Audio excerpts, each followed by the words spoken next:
गरुड़, सत्यभामा और सुदर्शन चक्र का घमंड किसने तोड़ा? एक अद्भुत प्रसंग। एक समय की बात है, सुदर्शन चक्र को अपनी शक्तियों का अहंकार हो गया था, पर यह अहंकार ज़्यादा समय तक नहीं टिक पाया। क्या आप जानते हैं कि सुदर्शन चक्र का घमंड किसने तोड़ा था? अगर नहीं तो इस लेख में आप उस कथा का वर्णन मिल जाएगा, जिसमें सुदर्शन चक्र के अहंकार के अंत की बात कही गई है। एक बार द्वारका में जब भगवान कृष्ण की रानी सत्यभामा, गरुड़ तथा सुदर्शन चक्र एक ही महल में उपस्थित थे, तभी सत्यभामा ने कृष्ण से कहा कि स्वामी, जब आपने राम के रूप में जन्म लिया था तब आपका विवाह सीता से हुआ था। क्या वह मुझसे भी ज़्यादा सुंदर थी? यह सुनकर कृष्ण समझ गए कि रानी को सुंदरता का अहंकार हो गया है। इसके बाद गरुड़ ने कहा कि स्वामी, मुझसे तेज कोई उड़ सकता है क्या? इन प्रश्नों के बीच सुदर्शन चक्र ने भी प्रश्न किया कि क्या मुझसे ज़्यादा कोई शक्तिशाली भी है? मैंने कितने सारे युद्धों में आपको विजय दिलाई है। इन सब प्रश्नों को सुनकर कृष्ण ने निश्चित किया कि इन तीनों के अहंकार को तोड़ना होगा। तब उन्होंने गरुड़ से कहा कि गरुड़, जाओ और हनुमान जी को बुलाकर लाओ और उन्हें कहना कि द्वारिका में राम और सीता उनकी प्रतीक्षा कर रहे हैं। फिर उन्होंने सुदर्शन चक्र से कहा कि तुम द्वार पर जाओ और किसी को महल के अंदर प्रवेश मत करने देना।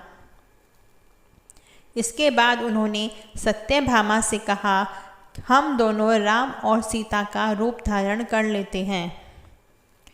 फिर उन्होंने रूप धारण किया और वह सिंहासन पर पुनः आकर बैठ गए। गरुड़ हनुमान जी के पास पहुँचे और गरुड़ ने हनुमान जी से कहा कि द्वारिका में भगवान राम और माता सीता आपकी प्रतीक्षा कर रहे हैं। आइए, चलिए मेरी पीठ पर बैठकर द्वारका चलते हैं। कम समय में पहुंच जाएंगे, क्योंकि मैं काफ़ी तेज़ी से उड़ सकता हूँ। पर हनुमान ने कहा कि आप चलो, मैं आता हूँ।